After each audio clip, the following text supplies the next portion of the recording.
Hoist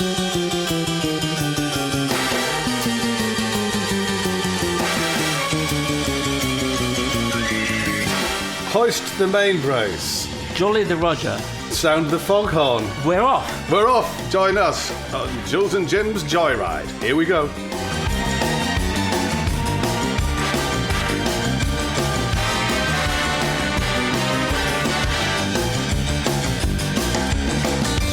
So I'm delighted to welcome to our programme today a marvellous guest, a person who is a dear friend, a person who is an extraordinary designer of all sorts of stylings of things, and quite a remarkable person all round. We welcome Bella Freud to our Yes. show. So first of all, Bella, I mean, it's sort of about transport. Do you enjoy travelling? Is that a thing you like doing? Well, I didn't like travelling. I had a slight phobia about it. I think because I travelled so much as a child and it was very, unswish. It was like in the back of a van. But now I like cars, like the kind of car you've got parked in the driveway here, like what a flashy, beautiful, elegant It's a Mercedes SLS. Not the Mercedes MLK, which of course stands for midlife crisis, but the SLS, which is super light fast and gull wing doors. Yes, And it's got the number plate is FLA5H. Well, it is. It's flash in all the right ways. It's classy flash, and I've got a more broken but down version of that. A Mercedes SEC. Yeah. Yes. A 2-door, pale blue, and it's like a tank. They are known as the Panzer Mercedes because they go, whatever you do to them, they're bulletproof. They just go on forever. Yeah. But you use that as your general car, right? Yeah, I mean, I've got a scooter. It's a crappy old horrible scooter. It's not classy. It's got no looks. Not like a Vespa or something, which I used to drive. Which Did you? Yeah, I like that. In a modish way? I don't know how I drove it, but it's quite... They seem to be safer than bicycles or other things. It's like when you're at the lights, there's this sort of... It's like all the insects on a pond. There's all the small stuff, and including like different types of motorbikes and bicycles, and it always reminded me of the edge of a pond, and then we'd shoot off and then the cars would follow. And the cars are like the big fish, sort of thing. Yeah, they were like the sort of carp. So the scooter is like a gnat. Exactly, or a water boatman. Yeah. I like those things. Yeah, and I suppose then the sort of bigger motorbikes, the motorbike couriers, perhaps delivering their Deliveroo, might be frogs. I'm enjoying this analogy. And you say you used to have a Vespa, like Lambretta style one. I mean, were you inspired by seeing La Dolce Vita or by seeing sort of a film with mods and rockers? Quadrophenia. No, I wasn't inspired by any of those, but I was inspired by a great friend of mine, Christian Louboutin, who's an incredibly successful shoe designer. And he went around Paris on a Vespa. And, we'd go to clubs and stuff and just get on the back of that. And he had a huge box on the back. So we'd get all our stuff in there. And whoever was with him would just go on the back of his scooter. And I thought, this is really practical. But weren't there problems where he's saying, well, this is really great here, but I'm going to go to another club now, and then like 4 people come out, but only one person can get on the back of the scooter? Well, once we went to somewhere like the Bandouche, and I think I must have met him there. He didn't have a spare helmet, and so we sort of pretended I had one on, even though obviously I didn't, and got stopped by the police at 2 a.m. after about 1 minute. But every other journey has been successful. Do you enjoy travelling generally? Well, I do now because it's obviously against the law. It's so, the restricted freedom of movement. And I suddenly realised how wonderful it is to be able to travel. But I've always enjoyed the journey home best. I always get homesick the minute I arrive anywhere, and I have this terrible pang of, even for the weekend, I just think, I'm dying to go home, but it's just like a magnet in my stomach that makes me want to go home. But I quite agree. I have the same thing. Yeah, but now I'm more interested in the idea of travelling anyway. she trails off. I don't know. No, I like that. I mean, I'm the same. I think when you arrive somewhere, there's nothing sort of. It's quite. You immediately feel anxious. How do I get back from here? And this is And like if I was at home, I could be doing this instead of being stuck here with. Well, it's the old thing about the best part of the party is getting ready to go out to it before, because I always get have a drink, and then I'm quite happy to just stay at home and not bother going to the party. And it's the same with holidays, really. Your early travel memories were also sort of makeshift and mend in the back of a van. What sort of travelling in the back of a van was that then? It was I think it was like a camper van. I was 6, and my sister wrote this book about our childhood called Hideous, Kinky, and then they even made a film about it with Kate Winslet. I mean, I think this was in the 90s they made it. So that film's about you? Yeah. Is it? Yeah. Because I've seen it. Oh, really? It's quite good. I really liked the film. Well, I'll have to watch it again with a new light, a new angle on it. It was a good film, but in reality, we were in the back of a van and drove to Morocco from Tunbridge Wells, and it was, very... That's an incredible thing to do, isn't it, really? Yeah. And I can't imagine anybody in Morocco deciding that they were going to drive to Tunbridge Wells. I know. Yeah, it's... So we travelled a lot, but it was very unknown, really, where we were going, and how we would get there. And so who was in the van with you? So it was me and my sister, Esther, and then my mother and a couple, this man, who I can't remember what his name was, and his wife, who was kind of having a bit of a nervous breakdown. She didn't speak or eat, or I just remember these gigantic eyes and her. Yeah, she's just having a breakdown in the back of the van on your long journey. How stressful! It was quite alarming, really. Sort of peculiar, and a lot of the travel then was, not really knowing where we were going, and I don't know how much fun it was, really. I mean, I think when you're 6, though, presumably the travelling is much less, because you're not aware of all of the various stresses that the adults might be going through. But I mean, things like, the van broke down. We were very aware of that kind of... It would break down quite a lot. And so no one really knew whether it would start again, what would happen, I just remember it was very haphazard, and but then when we got to Morocco, people were very kind, and I remember once we appeared in this village. This was not on the journey, and we got to a village, and the villagers invited us to... We were all wrapped in carpets in an orchard, and... Wrapped in carpets in an orchard? Yeah. And we had... They gave us these eggs, and I remember my mum trying to fry the eggs on the stones, and they kept falling into the fire. And so like a carpet, like a rug. Yeah, like a Moroccan carpet. Yeah, almost one that you could have flown off in. Yeah. That would be quite nice to have a flying carpet. Oh, wouldn't it? I've always dreamt of a flying carpet. Where would you travel if you had a flying carpet? Well, I presume you'd get it from somewhere in Arabia. Yeah. So fly back from there. I'll probably fly back to around my village and start showing off. Yeah.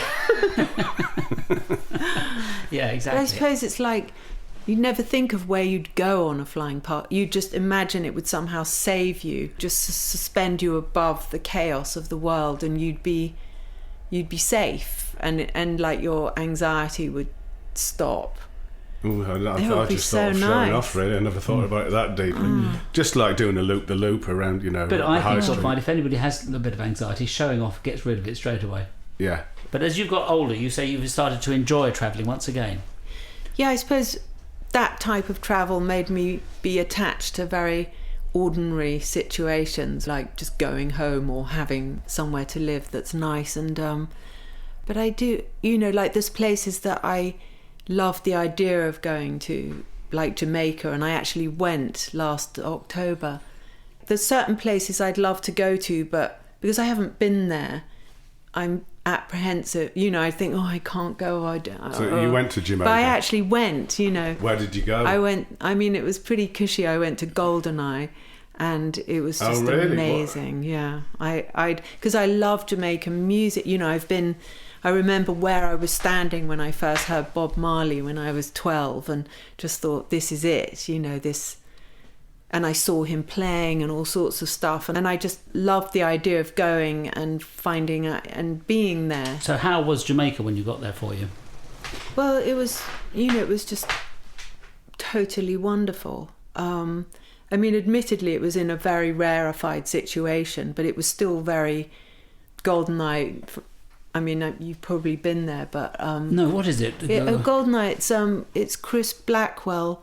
It's a hotel, but it's like huts and like wooden cabanas and stuff like that. But did Noel Coward live there? Yes, so he lived above there in this house called Firefly, I think. That's it was called. Yeah. And we went up. Chris Blackwell was there when I went, and he took me up there, and we sat on the hill outside the house, which is not occupied. Where he's buried. Yeah, and he brought this like thing with drinks, and it was so great. And he was describing how all his involvement in keeping the shoreline unbuilt up, and it was so nice. You just go for a swim in the lagoon and another one and go in the sea, and Rika Rodriguez, the trombone player who was in my orchestra, I love him. Who was brilliant. Over 1961 from Jamaica. But as lads, he'd learnt his music at the Alpha School with the old nuns, which is where a lot of the Jamaican musicians learnt from. But they, of course, wanted to get away because they thought they'd find their fortune either in America or England or somewhere. Anyway, so Rika, when he was like sort of 12 or 14. At that age, he also said when Winston Churchill's yacht was moored off there, they swam out and nicked his cigars when they were lads. But they also said he tried to escape, not escape, but he wanted to sort of get away from Jamaica. So Winston did. No, this was Rika. So he stowed away, went through the docks at night and stowed away by hiding in the lifeboat of a big sort of commercial ship that was carrying sort of stones or gravel or whatever, it was ballast, and hit it, and he heard it starting when he went off. And he had some little bit of food and water, and he thought, I'll just hide here till we get to where we're going. He said after about 3 days he ran out of stuff, and he threw really what am I going to do? He said, and the cook on the ship realised he was there. He said felt sorry for me. He used to bring me a little bit of food and tell me that I should walk around at night on the deck when there was nobody there. Anyway, so I survived. It went on for 2 weeks, but I had to spend a time in this thing. And then eventually, and the chef said, right, hide now because we're coming back into port. Okay, so he hid, and I thought at last, and he could hear the noise of the docks and the shop, and then he heard all the guards and the dogs barking, and somebody had grassed him up, and they took him out. And he was back in Jamaica, and all it had done, this ship had gone around, dropping its ballast where it had to go, and then had come back to Jamaica. Back to where he got. So 2 weeks of pure hell for nothing. Have you ever been a stowaway? No, have you? On the cross-channel ferry, yeah.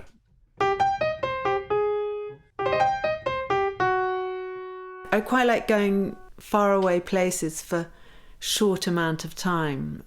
I did go to Australia for 2 nights once. That is a long way for 2 nights. That's amazing. I know. But hang on, how long first of all, what was the purpose of your visit?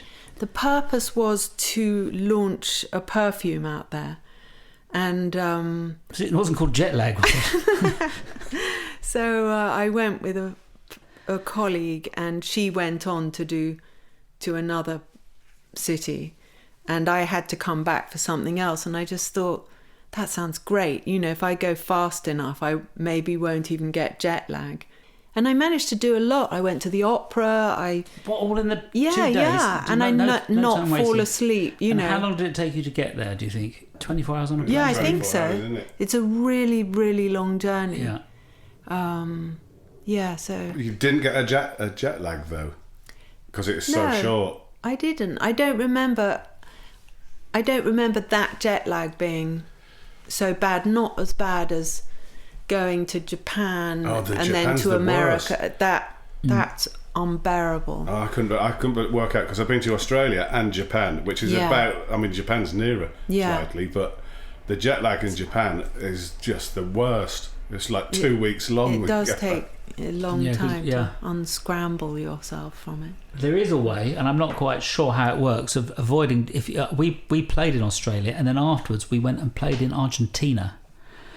and we didn't have jet lag. And then we came back to Britain and we didn't have jet lag because each time you're going to whatever it is on the somehow time. Yeah, exactly. I can't.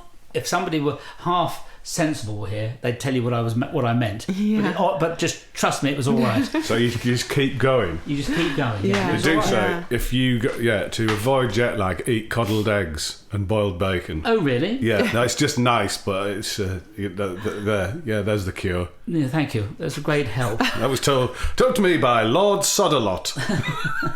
Sort of lot. When you travel, is there a particular food you like to have, or do you find is it better not to eat? It's better not to eat. The ideal thing is eat as little as possible, and then when you get there, you feel. I don't know. That's my. What, on method. a plane? Yeah, once you start on a plane, it's hard to stop, and then it sort of plays. I feel it interferes with your ability to be like lucid when you arrive. I want to be as kind of clear-headed when I get somewhere. So ideally have like a really good breakfast before you leave. Don't eat on the plane. I get a stomachache really easily, so I'm often like just avoiding a stomachache. So if I don't eat, I don't get a stomach.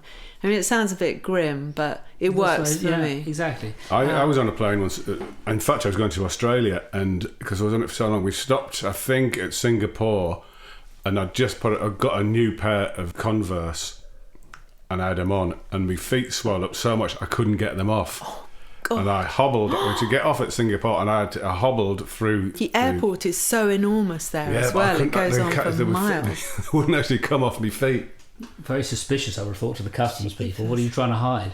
Yeah, I insist take those shoes. I did actually have to get arrested once when I was at Reading Festival in 1976, and the police, I presumably looked like a drug dealer, so they took me in to the police station and said, take your shoes off, my boots off, which I'd tied into like very firm knots, and they'd been there for about 3 days because I was such a sloven.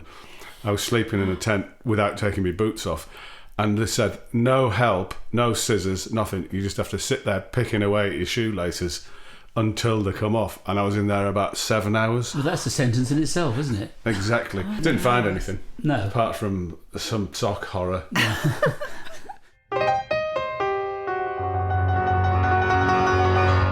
I mean, you drive a classic car every day, really, because your Mercedes SEC is a classic car. Do you enjoy driving? Are you a good driver, do you think? Yeah, I am quite a good driver. I can park well, and because I've always driven a big car, I think I feel at home. And my first car was a Ford Granada, which I haven't seen any of those for a long time. Like in the Sweeney. But anyway, it was massive. What colour was it? Black. It was just nice. fantastic. Cool, that's cool. Yeah, black or gold looks cool. I love a Ford Granada. My dad had a Ford Granada. I loved it. Really, yeah.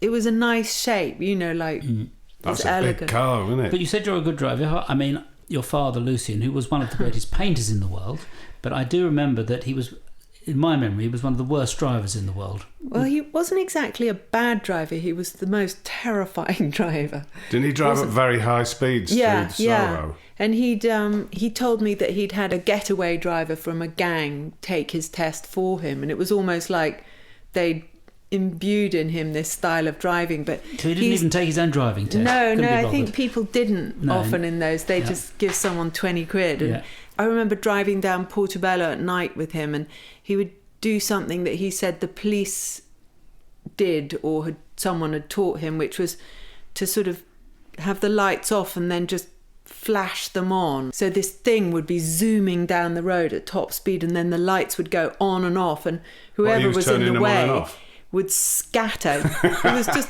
I don't really know why this was such a feature. But I mean, I remember being in a car with him once, and he came to parking, and his method seemed to be to just reverse in, crash into the car behind, crash into the car in front, crash into the car behind again until it was all straight. I mean, not at high speed, but just gently bash into each car. That was then he knew he'd gone far enough and would move back. And flashing the lights at the same time. Yes, and I didn't like to say anything because I thought it's sort of bad manners to sort of criticise somebody's driving when you're it's like that, Well, did you just nod and smile and go, cool? No, I just ignored the whole thing. So, I know that was the best method, I think, just ignore, because he didn't really appreciate being, if you express terror, But somebody told me, this art dealer told me this story, which I almost feel like I've made it up because it seems so far-fetched, but he definitely told me they were driving up Peel Street, you know, from Kensington Church Street, one of those narrow streets with all those bijou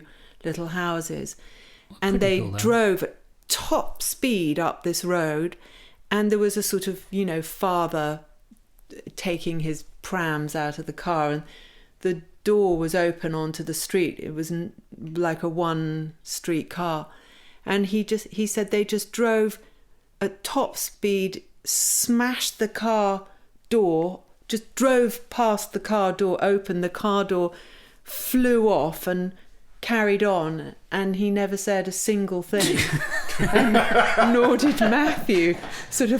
It wasn't mentioned. Yeah. But I just can't see how that's possible. I might have to verify, but he told me this story. That's exactly how I think, and presumably the art dealer sitting next to him, like me, didn't like to say anything. So yeah. You don't say, or don't you think... So it was all this stuff was done in silence. Yes, exactly. I would just imagine maybe it, he'd sort of hooted as he was going at 70 miles an hour, and the man would have thought, there's no way that's going to happen, and it did happen. And but he didn't teach you how to drive? No, I had a brilliant driving instructor, this woman who taught everyone she taught to drive past first go. And so I passed my test first go, and it was one of the great moments. I always remember the man saying, "Well, Miss Freud, you've passed." And just wanting to fling my arms around him, but I didn't. It is actually thinking about it, that is one of the greatest moments in anybody's life. You have passed. Yeah. What a relief. And here's a message from our sponsors. Farts. We've all delivered them, from a cardinal's error, a parsnip farmer's lament, or a Raymond Burr, to a wet weekend in Whitley Bay, or a dynamic duo. But they can lead to embarrassment when, for instance, you're delivering a lecture at the Explorers Club, or genuflecting for a knighthood. Fret and fart no more with a Refrain, the arse plug that's 100% recycled. Isn't that just a hat peg? Yes.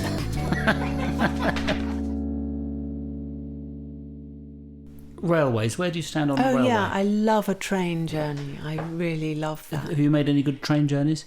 Well, I used to go on those European travel, you know. Oh, where? Trans-Europe Express. Yeah, go from London to Paris and then to Italy. Oh. And I always wanted to go, you know, to the end of the line, but again, because I'm a bit of a wimp about travelling, like I wanted to go to Moscow or whatever, but I never did. I remember going to Rome when I was about 19 with this friend, Sophie de Stempel, and we travelled and we went to Spain and to Italy, and we only had one book, so we ripped it in half, and of course she had one bit and then we swapped over, and but I suppose like those kind of travels was so exciting about what you were going to read, and then when I was a kid, you know, when we went to Morocco, some of that time we were on a train, and we used to sleep in those luggage racks, you know, the ones with like a hammock. Yes. And so I always felt quite adept at, you know, I can actually sleep on a stool. I could sleep in anywhere. I can curl up and sleep, partly because of that. And, you know, reading a good book and what kind of food you'd get from the person on the... Oh, I love that, in the Italian ones or the German ones and all that. Yeah, like if you could get something good and the train wouldn't leave you behind. It was all really nerve-wracking. But sometimes it was... You go and have a white tablecloth and a full English breakfast, or lovely, Italian. Yeah. It was just amazing. Really great. I think they don't do that any much more on trains. It's not. No. They don't. It's a paper tablecloth and a sort of a little paper basket of stuff. But that thing where they used to come around with a silver tray and they've got their baton and then unloading things from their silver tray onto your plate, a bit more of that, and they treat you the same as if you've gone to the grandest restaurant in the world, and your usual table, sir, and all that, and an excellent choice, they say, when you've chosen some egg and bacon or whatever it is. You know, I love all of that. I think you can't it's go so wrong. mad. It feels so grand, doesn't it? You know, like being in the restaurant car and a train. But even on those little local, I used to love those carriages you get when you get in, the 6-seat carriages that you get on a local train. I used to have a recurring nightmare set on a train when I was 8 that went on for ages, and I dreamt that I was in one of those carriages, where you pull open the door like those French doors with glass partitions, and then I was in one with a giant, and in the other carriage it was filled from floor to ceiling with pins, like long pins. And the giant said, you have to move all these pins from one carriage to another in 3 seconds or else. And by the time he'd said it, 3 seconds would pass, and I knew that or else meant I was going to die.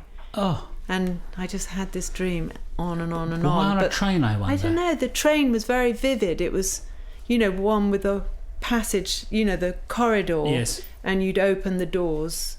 And I suppose I'd spent quite a lot of time in there. And I always think of, you find the perfect train seat as like safety, especially if you're going to spend quite a long time, like a day or a few days or something. So, have you ever met anybody romantically on a train? No, I don't think so, she says. I can't remember, but I remember watching someone meet someone else on a train not that long ago, like in the last 10 years or something. A brief encounter. You could see they were having this enormous attraction, and then when it came into London, this man looked at her with like, we can't end here. And she said, I'm really sorry. And obviously she was married. You just knew everything that was going to happen. And I saw, as it came into the station, their heads touched. So it was a brief encounter. And that was probably the only thing that happened, but clearly this enormous thing had built up between them. I bet he went on that train every day. And I never forgot it. It was about 15 years ago, but it was so palpable. My parents met on a train, actually. Really? This is true. They met on the train from, I think, going from around about London Bridge somewhere. And then without that chance encounter of getting into the... We wouldn't be here now. I wouldn't be here. No, you both would, but I wouldn't. Oh, my God, that's amazing. Yeah, so those things do happen, you see, yeah.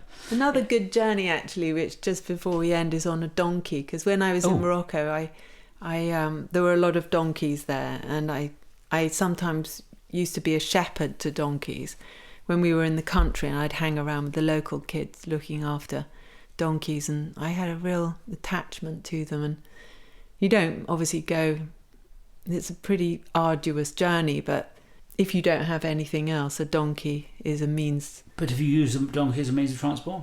Yeah, there.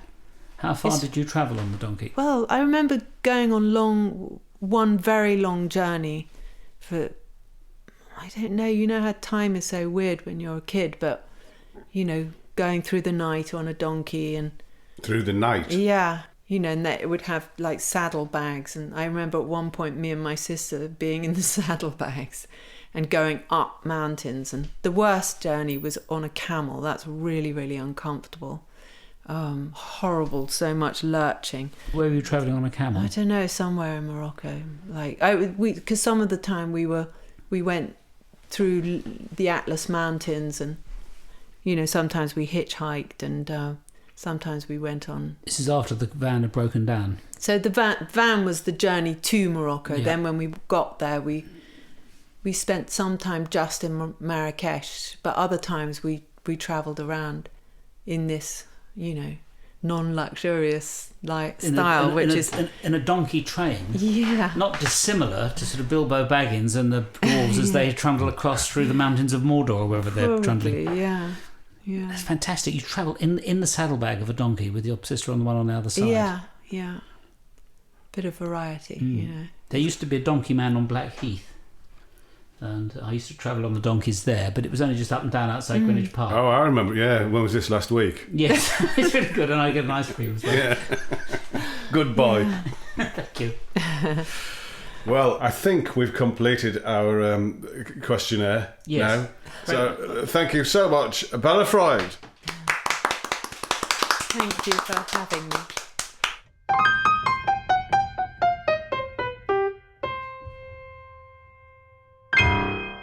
So there she goes, Bella Freud. Yeah. Both on camels, on donkeys, on trains. Yeah, and in a Granada. Yeah, can you imagine? Yeah. Oh, how fantastic. This podcast was produced and edited by Molly Stewart. Sound engineers were James Stewart and George Latham.